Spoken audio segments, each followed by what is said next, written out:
So the statute of limitations on I almost want to put it in quotation marks, on the misdemeanor charges has expired. Alvin Bragg has no authority to bring misdemeanor charges simply for the falsification of business documents the way that he is claiming President Trump did. He's passed the statute of limitations. He didn't do it in enough time. He's not allowed to do that.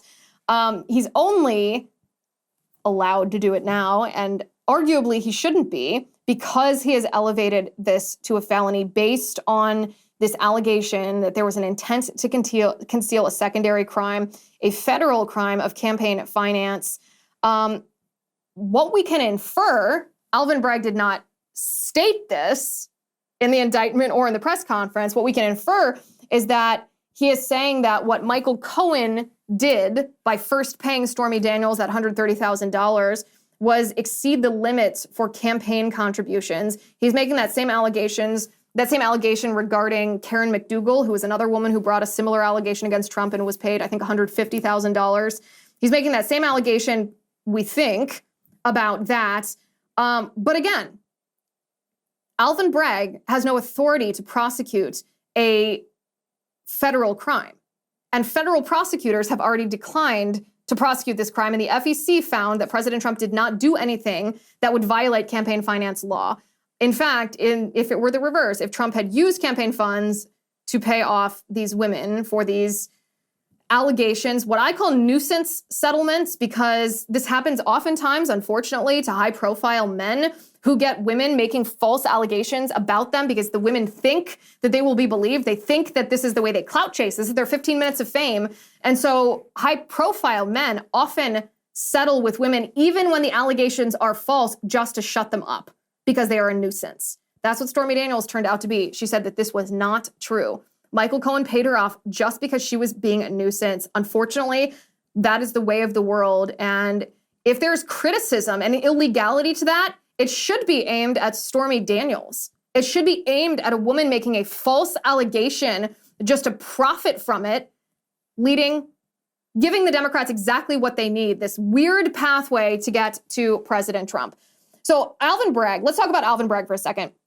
There's this narrative going around from the left that if you accurately note the reality that Alvin Bragg is funded by George Soros. And when I say funded, I want to be very specific.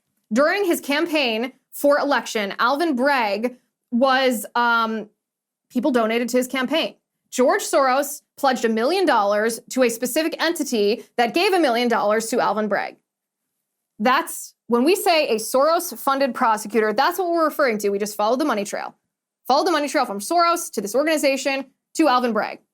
It's not that complicated of a topic. It's not that complicated of a money trail. There's no shadow organizations. There's no shell companies. There's no offshore accounts. This is just a direct line from George Soros to Alvin Bragg.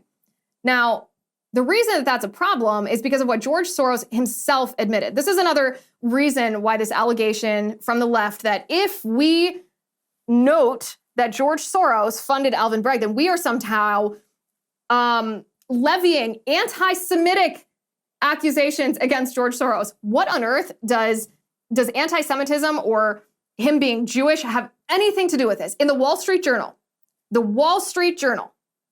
this is not a terribly liberal outlet. They're not based conservative, but of all the sort of mainstream outlets, the New York Times, the Washington Post, the Wall Street Journal is by far and away the best. They have some reasonable people that write in there. The Wall Street Journal published a piece written by George Soros about why he is funding progressive prosecutors. In this piece, George Soros says, I'm not trying to hide this. I'm doing this openly. I want people to know what my strategy is. I want people to appreciate it and embrace it. He said, I'm funding these prosecutors because I want them to prosecute crime less. I want people to serve less time in prison. I want to decriminalize our system. I want to he calls it mass incarceration, the problem of mass incarceration. I would disagree and contest that we don't have a problem with mass incarceration, but George Soros thinks we do. And George Soros wants to change that by funding prosecutors who will prosecute crimes less so that fewer people are sent to prison. He openly admits this.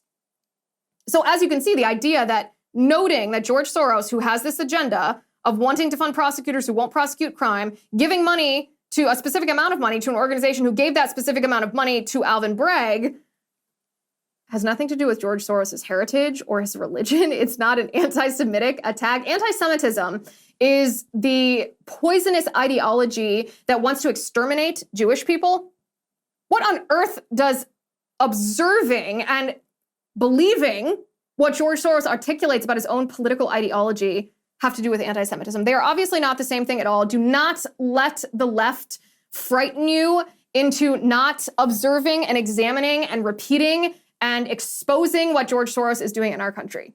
Your attacks against him are not anti-Semitic. You are simply noting his political influence, his political activism, and anybody who partakes in political activism. I remember saying this at the time, actually, about Greta Thunberg when she was young. I said, listen, I know that criticism, especially harsh criticism of Greta Thunberg, makes it look like, oh, conservatives are punching down at a child.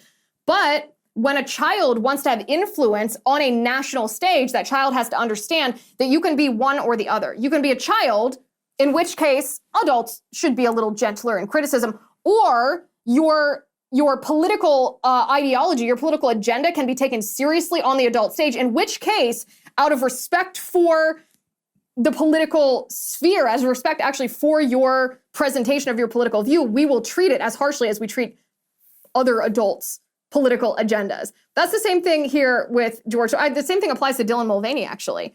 You know, some people are like, well, it's not nice to criticize Dylan Mulvaney, this transgender TikTok star, so harshly. And I'm like, yes, it is, because you're not criticizing him personally. I mean, maybe you say he's annoying, but that's not that mean. That's fine. That's not what I'm talking about.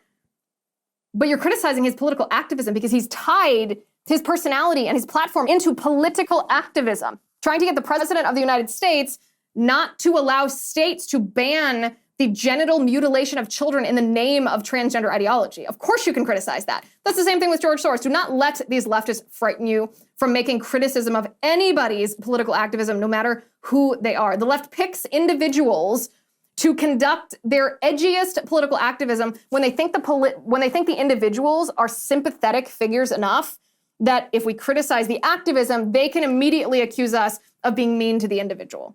Classic tactic, don't fall for it. Hi guys, it's Liz Wheeler. Don't forget to watch my show, The Liz Wheeler Show, every night at 7 p.m. on the First TV. You can download the free First TV app, or you can visit thefirsttv.com/Liz and start watching today.